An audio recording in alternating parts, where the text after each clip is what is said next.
안녕하세요. 저는 40대 중년 여성으로 조그마한 회사를 운영하고 있습니다. 남부럽지 않은 부유한 가정에서 자라난 아버지, 회사 하청업체로 별 어려움 없이 살아가고 있습니다. 결혼도 남들이 부러워할 정도로 짱짱하게 하였습니다. 서로가 바쁘다 보니 우리는 결혼 5년이 지나도록 아이를 갖지 못하다가 늦게 임신을 하게 되었습니다. 남편이 정말 좋아했으나 나는 그렇게 바라던 아이가 아니었습니다. 우선 나는 아기를 키우는 것보다 회사 일하는 것이 더 재밌고 적성에 맞았거든요. 회사 일하면서 업자들 만나고 친구도 만나고 그런 것이 좋았지 애들 키운다고 방콕 신세지는 것을 별로 좋아하지 않았습니다. 그러나 결혼을 하였으니 가정을 이어나가려면 아기가 있어야 하는 건 당연하며 기분 좋게 퇴교도 하면서 미래 애들에 대한 꿈을 키워나갔습니다. 점점 배가 부르고 이 애를 잘 키워야겠다는 생각에 어쩔 수 없이 남편과 한방을 쓰지 않았습니다. 남편도 직장일로 허구한 날 바쁘다는 핑계로 술을 마시고 오더니 임신 중인 나와는 한마디 말도 없이 직장에 사표를 내고 변호사 개업을 하게 되었습니다. 물론 변호사가 돈도 많이 벌 수가 있지만 나는 돈보다는 명예를 중요시하였기에 직장에 더 다니길 바랐는데요. 그 일로 인해 남편과 심하게 다투었습니다. 남편이 변호사 개업을 하고 나니 퇴근도 전에보다 훨씬 더 늦어지고 술자리를 하는 경우도 훨씬 더 많았습니다. 물론 변호사라는 직업이 그럴 수도 있겠다고 생각했는데 어느 날 남편이 외도한다는 걸 듣고 도저히 억울해서 잠을 잘 수가 없었습니다. 그래서 당시 심부름센터를 통해 남편의 외도 현장을 목격하고 증거를 잡았습니다. 처음에는 남편이 잘못을 인정하고 다시는 안 그러겠다고 했으나 시간이 지나도 외도는 그칠 줄 몰랐습니다. 그래서 나도 이혼하기로 결심하고 뱃속에 있는 애를 남편과 한마디 상의도 없이 없애버렸습니다. 그러자 남편도 더 이상 어쩔 수가 없었는지 이혼을 하자고 하여 우리는 합의 이혼을 하였죠. 난 세상이 귀찮아서 조용한 저층 연립주택으로 이사를 와서 혼자 살았습니다. 아버지께서는 재혼하라고 수없이 말씀하셨지만 난 독신으로 살기로 마음을 굳혔고 혼자서 인생을 즐기며 멋있게 산다는 생각을 했습니다. 회사도 열심히 경영하고 회사 규모도 엄청 커져 나갔습니다. 이렇게 혼자 살고 있으니 뭔가 불편한 점은 많았습니다. 집안에도 남자가 할 일, 여자가 할 일이 따로 있는데 난 두 가지를 다 해야 하니 힘들 때도 한 번씩은 있었습니다. 그러던 어느 날 초여름 밤이었어요. 퇴근하여 드라마를 보고 있는데 갑자기 방 안에 뭔가 타는 냄새가 나면서 연기도 약간 나는 것 같았습니다. 낮이라면 어디든지 연락을 해서 조치가 가능하지만 밤이라서 방법이 없었습니다. 아파트 관리소는 있지만 전원주택이라서 밤에는 관리소에 근무하는 사람이 없습니다. 정말 이럴 때 남편이 필요한 건데 의미 없는 남편 찾는 것은 죽은 아들 불알 만지는 것과 같이 무슨 소용이 있겠습니까? 할 수 없이 멀리 떨어진 오빠한테 전화를 했더니 무선 코드를 다 뽑으라는 것이었습니다.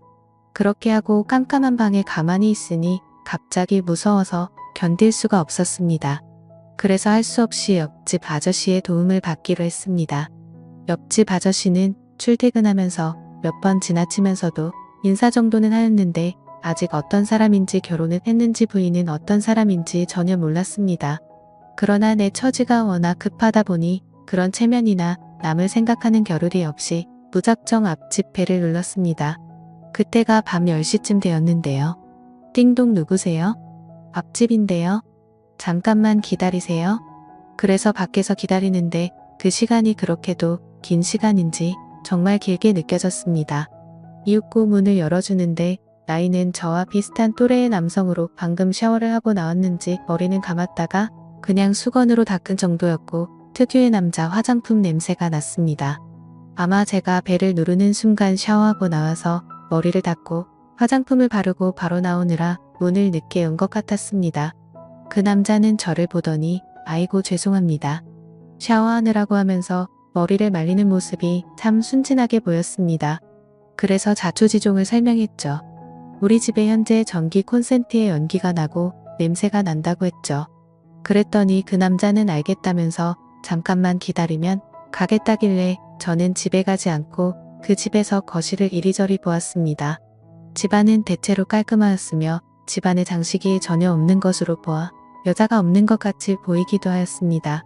곧 남자가 드라이버랑 연장을 챙겨와서 집으로 갑시다 하길래 같이 와서 저는 휴대폰으로 플래시를 작동시켜 집이 쳐졌는데요. 우선 연기가 나는 콘센트를 보더니 이러면 안 되는데 하면서 두꺼비 집을 열고 그곳에서 뭔가 새로 교체를 하는 것 같았습니다. 그 사이 난 그 남자와 머리를 거의 가까이 대고 휴대폰으로 불을 밝혀주는데 남자의 향수가 정말 환장하게 만드는 것이었습니다. 남편과 이혼하고 10년 가까이 혼자 살아왔기에 정말 남자와 이렇게 가까이 있어 본 것도 오랜만이었습니다.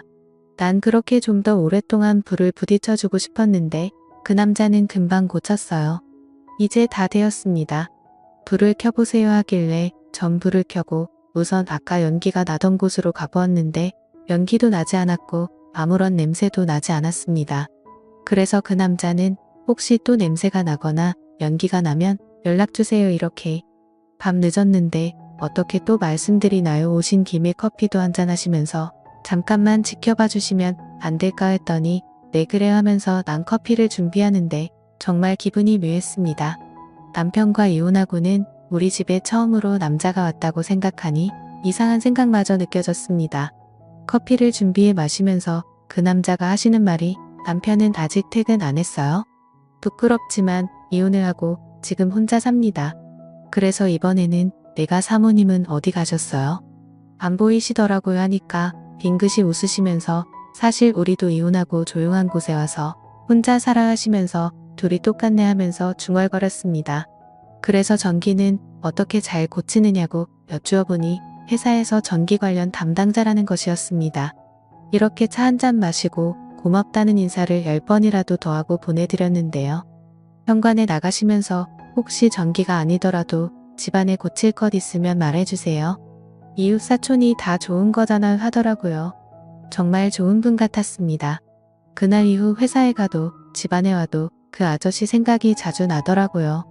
그러던 어느 날 회사 거래처에서 전복을 한 상자 주더라고요. 마침 토요일이고 양도 많아 혼자 다 먹을 수도 없어 옆집 아저씨 좀 드리겠다는 생각이 들더라고요. 그래서 전복을 맛있게 요리해서 맥주 2캔이랑 가지고 옆집 배를 누르고 들어갔더니 거실을 정리 중이라 집이 어지럽게 늘려 있었습니다. 그래서 전복 좀 드시라고 가져왔다고 했더니 이혼한 전부인 서랍장을 버리기 위해 꺼내는 중이라 너무 지저분하다고 하시면서 같이 한잔해요 라고 하는 것이었습니다. 그리고 나서는 금방 또 집이 너무 지저분한데 아주머니 집으로 가서 한잔하면 안 될까 하는 것이었습니다. 그래서 우리 집으로 와서 전복으로 한잔했습니다. 그 아저씨는 자기 집을 아직 정리하느라 식사를 못했다면서 정말 맛있게 드시는 것이었습니다. 내 남자가 아닌 다른 남자지만 맛있게 먹는 걸 보니 너무 보기 좋았습니다. 그리고 아저씨가 일을 해서 그런지 땀을 너무 많이 흘리기에 난 급히 에어컨을 틀어주려고 전원을 눌렀습니다. 사실 여자들은 어지간한 더위에는 에어컨을 잘 틀지 않는 것이 사실이잖아요. 그런데 불상 에어컨이 또 안 되는 것이었습니다. 나 혼자 당황하여 이것저것 만지고 있으니 남자분이 에어컨 안 되십니까? 하더니 살금살금 오시더라고요. 그래서 이것저것 만지더니 실외기가 안 되는 것 같네 하면서 실외기 위치를 물어보시더라고요. 그래서 가르쳐 줬더니 실외기에 가보시더니 금방 또 에어컨이 잘 되었습니다. 정말 그 아저씨는 기술자가 틀림없었습니다. 에어컨도 틀어놓고 술을 한두 잔 하셨고 나도 술을 받아 마셨습니다. 사실 여자라서 그렇지 나도 술은 보통 술이 아니거든요.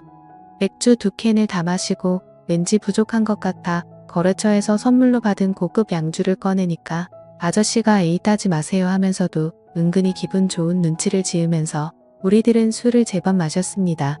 술이 들어가니 모두가 전 남편 전 마누라와 이혼하고 그 불만에 대한 말들이 자연스럽게 쿵짝이 잘 맞았고 공감도 많이 생겼습니다. 이렇게 술이 들어가니 그 아저씨는 술이 약한지 좀 취하는 것 같았습니다. 그러더니 그 자리에 그대로 쓰러지길래 나는 베개를 가져다 주었습니다. 금방 그 아저씨는 그렇게 골아 떨어지더군요. 그 사이 저는 술 먹던 상도 치우고 다 정리하고 침대에 누웠는데 도저히 잠을 잘 수가 없었습니다. 비록 이혼한 여자이지만 옆집 남자가 내 방에서 저렇게 잠을 자는데 생각하니 도저히 믿어지지 않았고 자는 모습도 보니 너무나 좋은 사람 같이 보이면서도 남자같이 보여 사실 마음도 끌렸습니다. 에어컨을 틀어두면 감기 걸릴까봐 에어컨을 껐더니 땀을 흘리셨습니다. 그래서 더운가 싶어서 가까이 다가갔는데 그 순간 남자가 잠꼬대인지 일부러 그러는지는 몰라도 몸을 뒤척거리면서 부부간에 껴안듯이 옆에 앉아있는 저를 끌어안더라고요. 그래서 나는 더 움직이면 깰까봐 그대로 그 남자 옆에 살포시 누웠습니다. 가슴이 두근거려서 가만히 있을 수가 없었습니다. 그렇게 조금 시간이 흐르고 그 남자는 잠에서 깼는지 저와 눈이 마주쳤고 그날 이후로 저희는 연인 사이가 되었던 거죠. 사실 정말 내 인생의 남자는 없다라고 생각했었는데 얼떨결하긴 하지만 이제 그 사람과 재혼을 생각하고 있습니다. 서로의 아픈 과거를 거울 삼아 서로가 더 아껴주고 행복한 삶을 살려고 해요. 괜찮겠죠? 오늘의 사연 여기까지입니다. 구독 버튼 꼭 눌러주세요. 감사합니다.